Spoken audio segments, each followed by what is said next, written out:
வணக்கம் நண்பர்களே. நாம் தினமும் நம்ம வீட்டில் ரொம்ப நம்பிக்கையாக பயன்படுத்துகிற ஒரு பொருள் ப்ரெஷர் குக்கர்.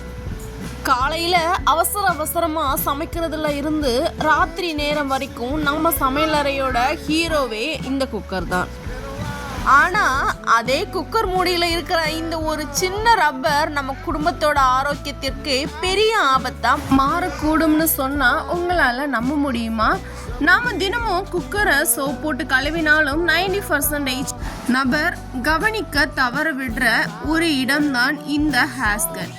இன்னைக்கு வீடியோவில் இந்த ரப்பர் மூலமாக என்னென்ன நோய்கள் வரும், இதை எப்படி சரியாக பராமரிக்கணும்னு ரொம்ப தெளிவாக பார்க்க போகிறோம்.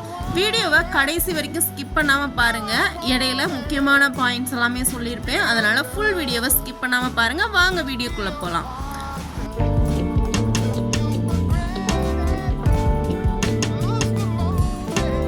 நாம் சமைக்கும் போது உணவுப் பொருட்கள் கொதிச்சு ஆவியாக வரும்போது அந்த உணவோட சிறு துகள்கள், எண்ணெய் பிசுக்கு மற்றும் தண்ணீர் இந்த ரப்பர் வளையத்தோடு அடியில் போய் தங்கிரும். நாம் வழக்கமாக குக்கரை மட்டும் மேலோட்டமாக கழுவி வைப்போம். ஆனால் அந்த ரப்பரை தனியாக கழட்டி கழுவுறோமான்னு கேட்டால் கண்டிப்பாக இல்லை. இப்படி தங்குற ஈர்ப்புத்தன்மையும் உணவு கழிவுகளும் பாக்டீரியா மற்றும் ஃபங்கஸ், அதாவது பூஞ்சை காளான்கள் உருவாக மிக சரியான இடமாக மாறுது. கொஞ்ச நாள் கழித்து நீங்கள் அந்த ரப்பரை மோப்பம் பிடிச்சி பார்த்தா ஒருவித கெட்ட துர்நாற்றம் வீசும். அதுவே அங்கே கிருமிகள் கோடிக்கணக்கில் பெருக்கமடைஞ்சிருக்கிறதுக்கான ஒரு மிகப்பெரிய ஒரு அடையாளம். இந்த ஒரு சூழலில், இந்த ஒரு சமயத்தில் உங்களுக்கெல்லாம் ஒரு சந்தேகம் வரலாம். குக்கரில் சமைக்கும்போது அவ்வளவு சூடு வருமே, அதில் கிருமிகள் எல்லாம் அழிஞ்சிடாதா அப்படிங்கிற சந்தேகம்தான். அங்கே தான் நம்ம பண்ணுற பெரிய தப்பு இருக்குது. அதிக வெப்பத்தில் பெரும்பாலான பாக்டீரியாக்கள் அழிஞ்சாலும் இந்த ரப்பரில் படிஞ்சிருக்கக்கூடிய நச்சுத்தன்மை மற்றும் சில வகையான பூஞ்சை வித்துக்கள் சமைக்கும் போது உணவோடு கலக்க வாய்ப்பு இருக்குது. குறிப்பாக அந்த அசுத்தம் நீராவியோடு கலந்து மீண்டும் நம்ம உணவிலேயே சொட்டும்.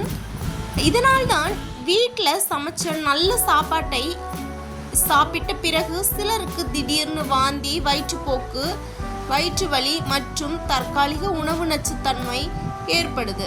என்னன்னே தெரியலப்பா, வீட்டில் சமைச்சது தானே சாப்பிட்டோம்னு நாம் யோசிப்போம். ஆனால் காரணம் இந்த ரப்பராக தான் இருக்கும்.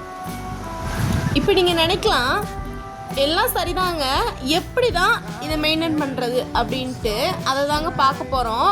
நம்ம இந்த ஆபத்தில் இருந்து நம்ம குடும்பத்தை எப்படி பாதுகாக்கிறது, இதோ சில எளிமையான வழிமுறைகள். முதல் ஒன், தினசரி கழட்டி கழுவுங்கள். ஒவ்வொரு முறை குக்கரை பயன்படுத்திய பிறகும் சோம்பல் பாராமல் ரப்பரை தனியாக கழட்டி பாத்திரம் கழுவும் சோப்பு போட்டு நல்லா தேய்ச்சி கழுவுவது சிறந்தது.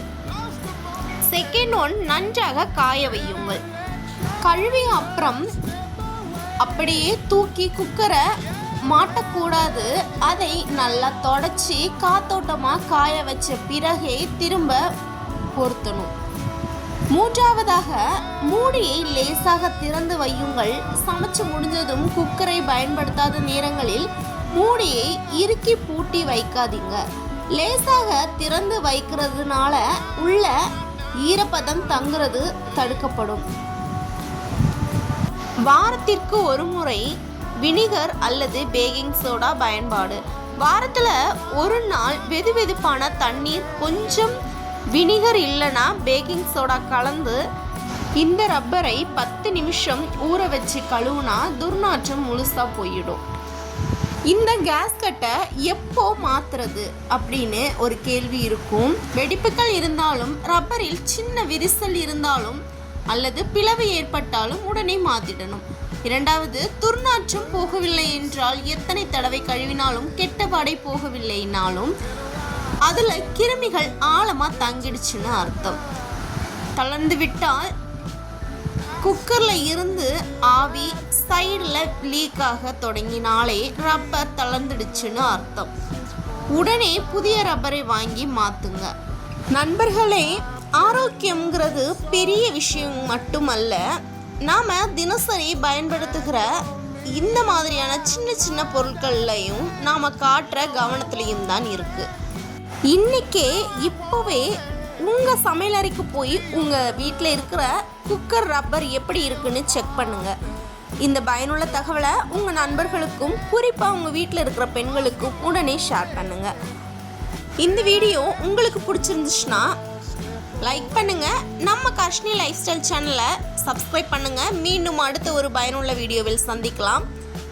தேங்க்ஸ் ஃபார் வாட்சிங். டாடா பாய்.